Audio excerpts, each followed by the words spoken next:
40대 이후가 되면요, 피부 때문에 다들 비슷한 얘기 하나씩은 하세요. 주름이 갑자기 확 는 건 아닌데 예전보다 얼굴이 유독 피곤해 보여요. 관리 안 한 것도 아니거든요. 화장품 바르고 세안 신경 쓰고, 근데 거울을 보면 왜 나만 늙어 보이지?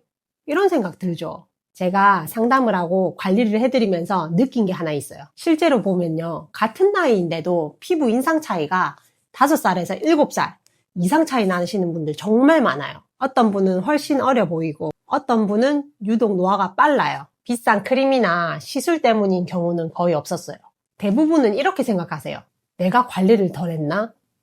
이제 그럴 나이라서 그런가? 실제로 원인은 전혀 다른 곳에 있는 경우가 많았어요. 아무 생각 없이 매일 반복하는 아주 사소한 습관들. 그 습관이 피부를 빨리 늙게 만들고 있다는 사실을 본인만 모르고 있다는 거예요. 그래서 오늘은요, 이걸 꼭 바꿔야 한다는 이야기보다 지금도 아무 생각 없이 하고 있는 습관들, 특히 제가 샵에서 가장 많이 듣는 것부터 차례대로 짚어볼게요. 그 첫 번째가 생각보다 많은 분들이 놓치고 있는 화장품을 만지는 손과 화장대입니다. 관리 이야기를 하면 손을 먼저 깨끗이 해야 된다는 말부터 먼저 듣잖아요. 근데 정작 놓치고 있는 게 있어요. 손에 화장품을 묻힌 채로 여러 제품을 만진다는 거예요. 그러면 손에 있던 것들이 얼굴로 옮겨졌다가 그 손으로 다시 화장품을 만져요. 그리고 다음날 그 화장품을 또 얼굴에 다시 바르게 되죠. 이게 얼굴에서 손으로, 손에서 화장품으로, 다시 얼굴로, 이 순환이 매일 반복된다는 거예요. 화장대도요, 매일 손이 닿고 먼지가 많이 쌓이는 공간이잖아요. 그 위에 있는 제품을 매일 만지고 그 손으로 얼굴을 만진다고 생각을 해보세요. 사실은 얼굴에 자극을 매일 얹고 있는 셈인 거죠. 그렇다고 매일매일 소독을 하라는 게 아니에요. 바르다 말고 손에 묻힌 채로 계속 다른 제품들을 만지는 거. 화장품이나 화장대도요, 좀 지저분해 보일 때 한 번씩 닦아주기만 해도 충분해요. 두 번째는요, 다들 깨끗하게 씻고 있다고 믿고 있어서 더 놓치기 쉬운 습관이에요. 얼굴이나 몸을 씻고 나서 미끈거림이 좀 있으면 괜히 덜 씻은 것 같고 찝찝하잖아요. 그래서 아직도 뽀득뽀득해야 제대로 씻은 것 같다고 느끼시는 분들이 생각보다 많아요. 근데 피부의 입장은 완전히 달라요. 이 뽀득뽀득한 느낌은 깨끗해졌다는 신호라기보다는 피부를 보호하던 막이 같이 씻겨져 나갔다는 신호에 더 가까워요. 그래서 열심히 씻을수록 더 건조해지고 탄력도가 떨어지는 경우가 생겨요. 물이랑 세정에 오래 노출될수록 피부를 보호하던 막은 점점 약해집니다. 그래서 아주 깨끗이 씻으려고 애쓰기보다는 조금 덜 신경 쓰시는 게 좋아요. 얼굴이든 몸이든 미지근한 물로 필요한 만큼만 짧게 끝내는 거. 씻고 나서 뽀득한 느낌보다는 아직 조금 촉촉하네, 이 정도가 오히려 정상에 가까워요.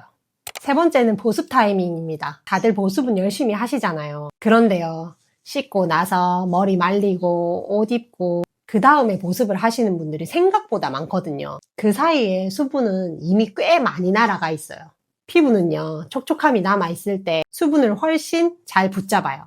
그래서 수건으로 너무 세게 문질러서 닦기보다는 가볍게 톡톡 눌러서 물기만 정리해준 다음 바로 보습을 해주는 것만으로도 피부의 반응이 달라져요. 제품을 한 번에 많이 바를 필요는 없어요. 무엇을 많이 바르느냐보다 언제 바르느냐가 먼저예요. 네 번째는요, 피부 관리 습관이라기보다는 무의식적인 행동 습관이에요. 우리가 거울을 보다 보면은 괜히 단점이 더 잘 보이잖아요. 그러다 보면 점점 가까이서 얼굴을 보게 되고 또 마음에 안 드는 부분만 집중해서 보게 돼요. 더더욱 모공은 커 보이고 주름이 더 눈에 들어오고요. 그러다 보면 나도 모르게 얼굴에 손이 가 있어요. 한번 만지고 당겨보고 눌러보고 이렇게 확인을 하는 거죠. 이게 반복되면 피부는 계속 자극을 받고 있는 상태로 남아요. 문제는 이 행동이 잠깐으로 끝나는 게 아니라 나도 모르게 습관처럼 반복된다는 거예요. 그래서 트러블은 없는데도 같은 곳에 뾰루지가 난다거나 피부가 특정 부분만 유독 예민해지시는 경우도 많아요. 그래서 얼굴로 손이 가는 순간 한 번만 알아차리고 멈춰보세요. 그 작은 멈춤이 생각보다 피부에 큰 차이를 가져옵니다. 다섯 번째는요, 마음의 상태가 얼굴에 그대로 남은 습관입니다. 하루 종일 신경 쓸 일도 많고 생각이 많아지다 보면 나도 모르게 입을 꽉 다물고 턱에 힘이 들어가는 경우가 많아요.